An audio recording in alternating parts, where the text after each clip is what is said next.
Il y a un point de vue qui, à mon avis, n'a jamais été pris en considération par tout le monde et surtout par la presse internationale et qui, comme personne ne l'ignore, est tenue par les mêmes mains, n'est-ce pas? Puisque au signal donné, toute la presse mondiale dit la même chose. Bon.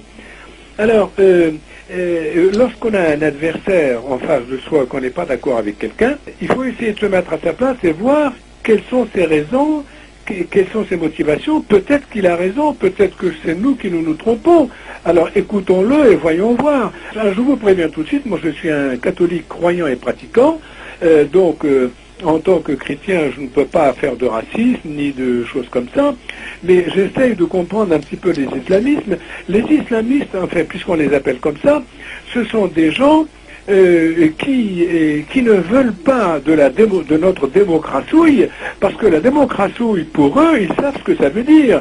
Ça veut dire que si la démocratie s'installe chez eux, ça veut dire que les hommes vont devenir des femmes et les femmes vont devenir des hommes, que la dépravation des mœurs, la décadence, la drogue, l'irrespect des enfants envers les parents et les professeurs va grandir, et ça va être le grand foutoir que nous avons en Occident, et dit chrétiens. Alors, ils ne veulent pas de ça, ils veulent que le respect de la femme, des parents, des professeurs, que la morale continue d'exister dans les pays pour que les hommes continuent d'être des hommes et non pas des bêtes.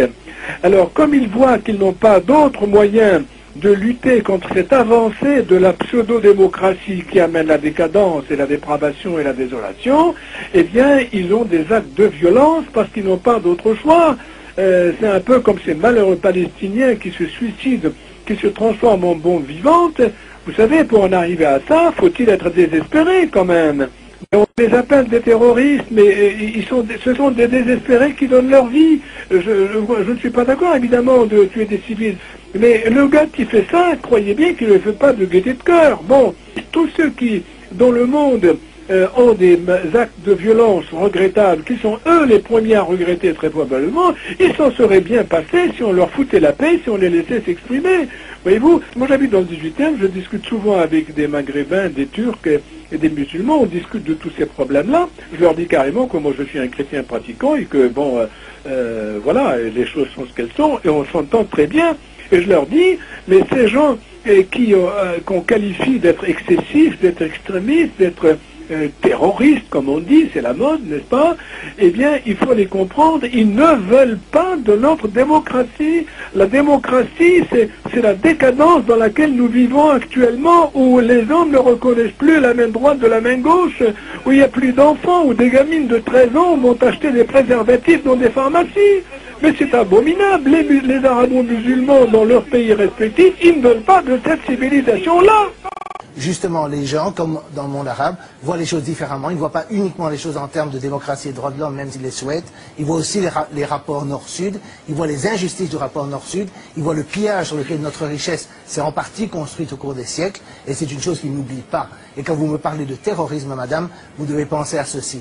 Faites l'accumulation de la guerre d'Algérie, de l'intervention de Suez, de la création d'Israël, du soutien occidental aux guerres israélo-arabes, aux interventions au Liban, et finalement dans les deux guerres du Golfe, et l'embargo contre l'Irak pendant 13 ans, et le renversement de Mossadegh en Iran. Alors demandez-vous, qui attaque qui menace qui a le droit d'avoir peur, qui a le droit de se sentir menacé? Est-ce que c'est nous à cause de quelques attentats terroristes, ou bien c'est eux à cause d'une politique consistante, cohérente, impérialiste, criminelle, qui s'étend depuis des décennies? Ça, c'est la question que les gens se posent, c'est la question que les gens se posent en Amérique latine, c'est la question qui se pose en Asie.